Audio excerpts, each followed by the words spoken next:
What's up, guys? It's been a while since I've been recording and working on stuff. Life has thrown a lot of curveballs, and well, it just hasn't allowed enough time to record or even work on things. I got so many projects. It's going to be a long time until I get on the other side of this curve. But today, we're going mid-perch on the front because I don't like the look of the lean. The front sits nose heavy, and we're going to increase this gap just a little bit. We'll see how it works. It should only take, what, 20 minutes aside? Usually when they say that, it's going to be an all-day project. But how hard can it be, right?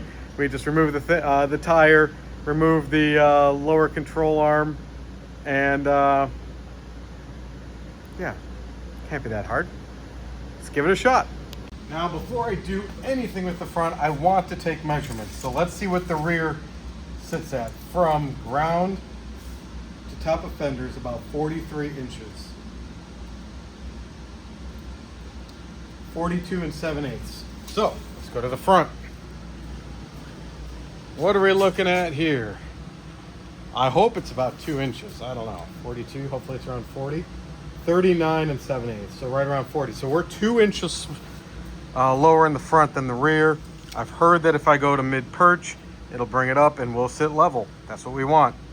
So let's get this thing up in the air and start taking off everything and see how easy or hard this project is. First order of business, let's take these off.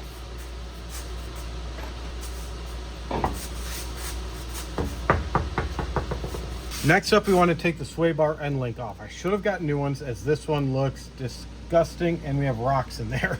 So we're going to undo the top here and let this come off the A-arm, right? It's going to be disconnected from the sway bar. Then we need to take the tie rod end, the bottom tie rod end off here so that this can drop. And then we will start compressing the spring, move this little bottom perch up, and we're done. In theory. Let me start taking this one off. All right, after lots of finagling, I found an 18 with a 6-point, and I wanted to do this because 12 points sometimes I feel like are easier to round things off. I couldn't find a deep socket that would allow me to get a wrench or a ratchet up top, so we're gonna go with this. Wish me luck. And that's the problem, it always turns. And so the inside here is turning.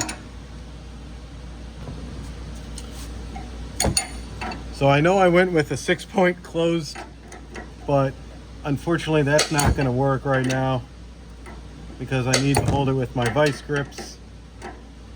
And it's coming off very easily. Bam, just like that. Next, I'm gonna put some pressure underneath this with my cribs, and I'm going to put some pressure under here so I can take this tie rod end off. So let's crib this up. So I got the crib underneath. I don't have the jack yet, but this tie rod end is a 21 millimeter.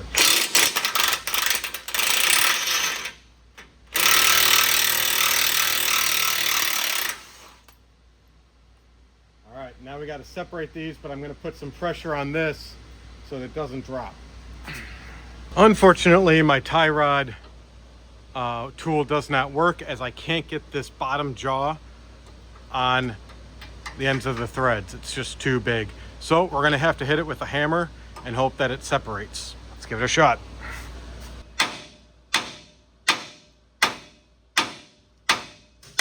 A couple more hits. I actually just hit it right here and it popped right away. So we can just bring that up just like that and get this out of the way. So now that this is all done, we're going to start getting the spring compressor and to start doing this. Thanks to O'Reilly's, I was able to get this brand new and rent it. So somebody before me ruined it, so now it's all mine. So first thing I'm doing is removing the top. We want to separate these. There it is. And we want this to sit up in this bucket somehow. But I got this rubber thing.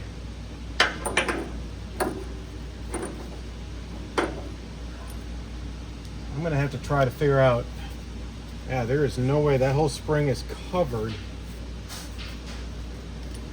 So what I'll do is I'll put it as close to this plastic or to the rubber as I can. And then we're going to start trying to feed this up through here. I get it? Oh, I got it.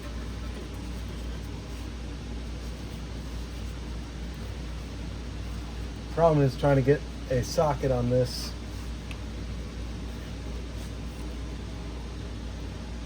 Well, we'll give that a shot. It's not the prettiest, but I got it on the top rung and the second from the bottom. Otherwise it sits on the seat. There's just no way of getting it off. So mine are 19s. I'm just gonna slowly work at tightening up each one and going from there. Might take me a little while, but you know the routine. I'm not sure I love this setup. I wish they were more on opposite sides of the spring. But with this cover over it and the rubber holding the spring, this is what we're working with. I sometimes would use power tools, but I'm a little worried about going a little too fast, especially with springs. That's just me. You guys do you. Don't do what I just did and get the brake stuff all jammed up. So let me work on this. I have to say this is absolutely insane. I've had to rearrange these clamps a couple times, spring compressors.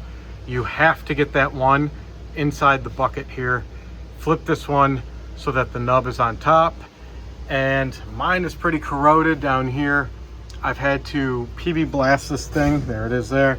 So much to try to get, see all that gunk?